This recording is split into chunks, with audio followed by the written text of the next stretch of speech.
Serene as the surrounding stars, a silent sentinel drifts on the sea of space. It is the JLA satellite, headquarters to the world's greatest superheroes, the Justice League of America. While on monitor duty, a pair of wedded warriors dwells upon their exile from the planet Thanagar. Hawk Girl. She's a grown woman married to a grown man. If you don't mind, dear reader, I'd prefer to call her Hawk Woman. Sounds like a better name anyway. Now, moving on.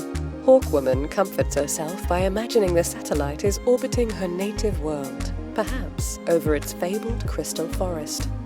Always knowing what words to say, Hawkman sees their situation as akin to that of the many Earthlings also exiled from their homelands. He refers to the frequency of such exiles as humanity's own peculiar curse.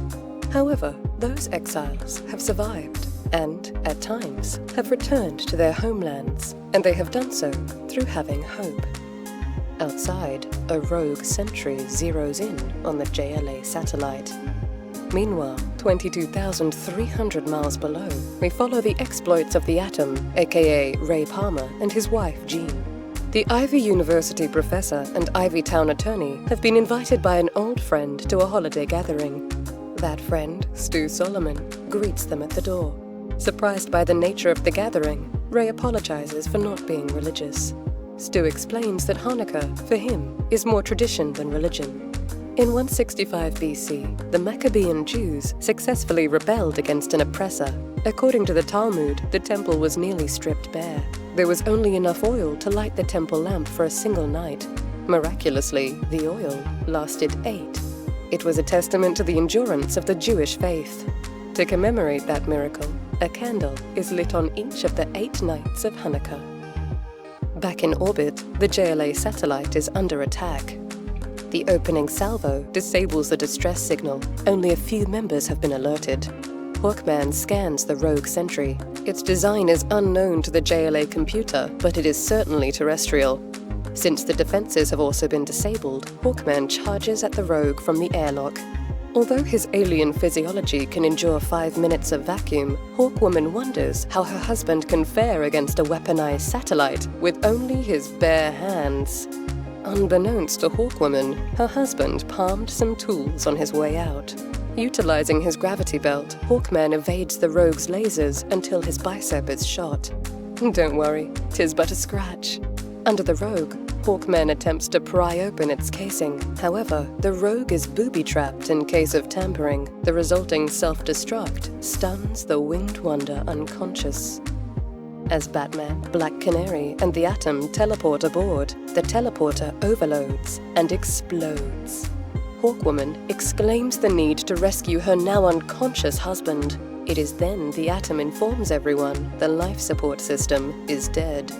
Hawkwoman asks what does that mean? I've heard of dumb blondes, but dumb strawberry blondes?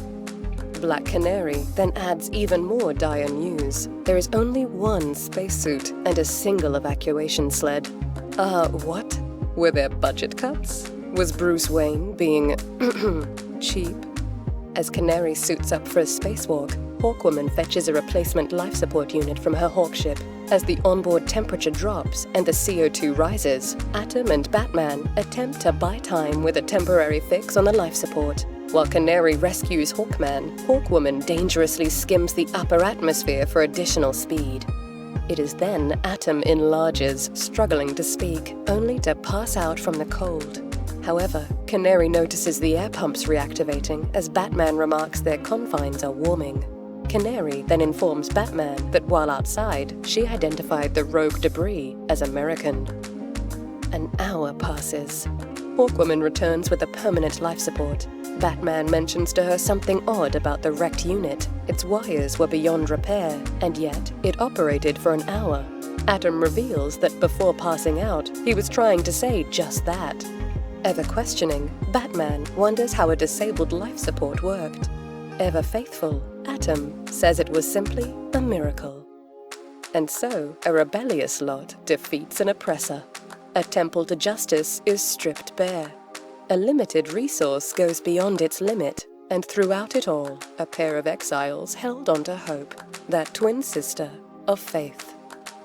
Happy Hanukkah. I am Rima the Jungle Girl, and join me again as I explore DC in the Bronze Age, where the action is.